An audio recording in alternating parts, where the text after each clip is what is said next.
Allah Teala buyurur ki: "Və in ta'uddu ni'metallahi la tuhsuha."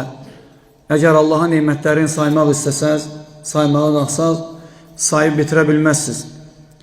Və Şeyx Rahiməhullah buyurur ki: "Minəl ma'lumi enne ni'metallahi aleyna kəsira la tuhsa."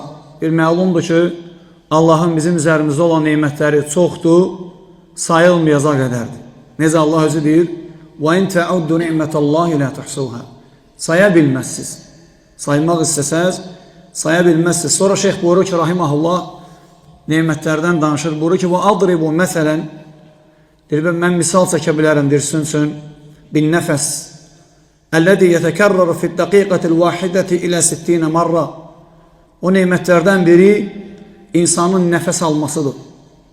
İnsanın nəfəs almasıdır ki, bir dəqiqədə 60 dəfə nəfəs alır.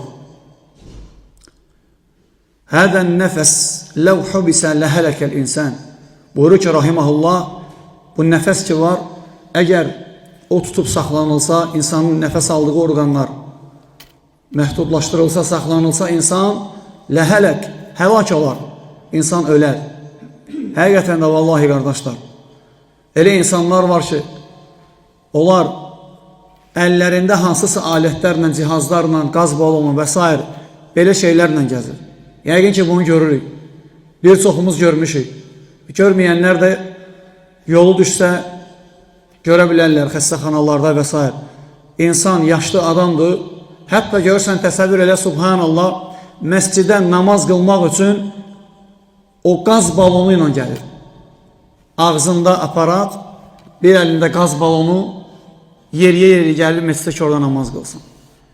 Sağlam ikən, gözü, qulağı, qəlbi, əli, ayağı sağlam olan, bütün orqanları sağlam olub, Allaha ibadət eləməyən insanlar nə Allaha cavab verəcəklər, nə cavab verəcəklər aləmlərin Rəbbi olan Allaha? Adam xəstədir, üzrü var, evdə olub, evdə qılmağa, hətta əyləşdiyi halda qıla bilər namazını. Lakin imanı, Allaha olan qulluğu, Allaha olan bağlılığı, Allaha olan təvazukarlığı, nemətləri etiraf eləməsi sürüklür, gətirir o məsciddə ki, ya Rab, məsciddə eləmək istəyirəm sənə olan ibadəti. Nəfəs almaq böyük bir nemətdir. Əgər bir saxlanılsa, insan həlak olar. Sonra buyurur ki, rahiməhullah, fəhvə nimətün kubra, insanın nəfəs alması böyük bir nemətdir. Sonra buyurur ki, və lə yumkinu adduhə, mümkün deyil ki, nəfəsləri sayasın. Saymaq olmaz.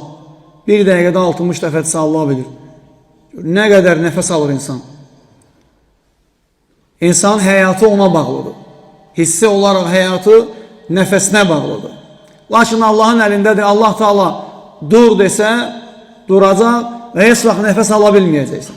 Bir də Allahın təmiz havasını içalatva çəkə bilmərsən. Çünki hava da Allahındır.